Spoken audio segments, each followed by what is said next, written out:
안녕하세요. 두잇나우 채널, 지금의요 채널과 함께하는 시간 김가입니다.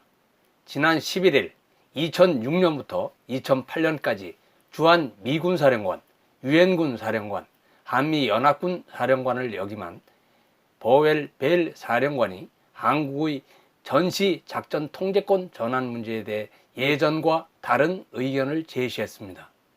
노무현 정권 시절 전시작전 통제권 전환을 지지했던 견해를 뒤집으면서 북한이 사실상의 핵 보유국이 된 상황에서 재래식 전투를 토대로 하는 억지 전략은 가치가 떨어져 핵을 가진 미국이 나설 수밖에 없다는 의견입니다.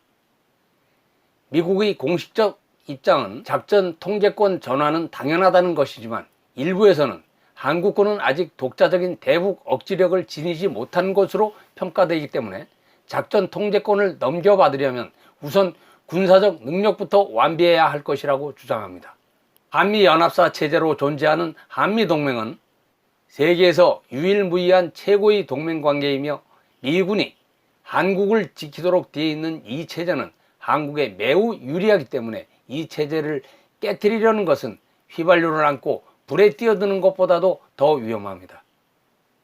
전시 작전 통제권 문제와 관련해 많은 한국인들이 오해하고 있는 부분은 전작권이 한국의 주권에 관한 문제라고 인식하는 것입니다. 전작권은 군사작전의 문제이지 주권에 관한 문제가 아닙니다.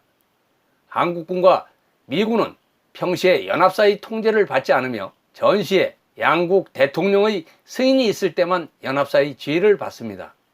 정보 수집, 전투력, 전투 지원 능력을 포함해 전 세계에서 가장 강력한 미국의 군사력을 활용하기 위해서는 미군 장군을 연합사 사령관으로 두고 있는 현 체제가 한국에 유리합니다.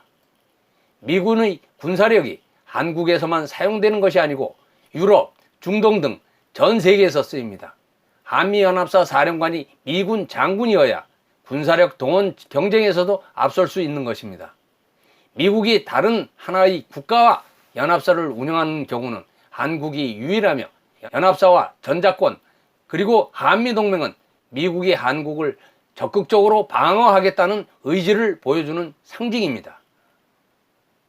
작년 4월 27일 판문점 선언을 통해 한반도 비핵화, 종전선언, 평화협정 체결 등을 합의하고 적대 행위를 중지한다고 해서 육군사단 해체, 지피 철거, 지뢰 제거, 사격 및 비행 금지, 한미 연합훈련 중지 또는 축소, 남북 평화도로 건설 등 우리 정부만 일방적으로 조치를 취했지만 1년 6개월이 지난 지금 아무것도 변한 것이 없습니다. 베트남이 평화협정 조인 직후에 패망했듯이 아무런 준비 없이 평화협정이나 종전선언을 한 후 만에 하나 북괴와 전쟁 발발 시 한국 정부가 이를 침략으로 규정하지 않는다면 연합사령부의 전작권은 발동될 수 없습니다. 평화에는 힘에 의한 평화가 있고 비겁한 평화가 있습니다. 또 전쟁을 원하는가 아니면 평화를 원하는가 묻는다면 무조건 평화를 원한다고 답을 할 것입니다. 만약 한국이 평화를 원한다면 북한은 물론 중국의 위협이 날로 커지는 이 시점에서 자유민주주의를 원하는지 아니면 공산주의, 사회주의를 원하는지를 분명히 선택해야 합니다. 만약 그 답이 자유민주주의라면 대한민국 국민들은 반드시 자유를 지켜야 하고 강력한 동맹국인 미국과 함께하는 것이 가장 현명한 길일 것입니다. 감사합니다.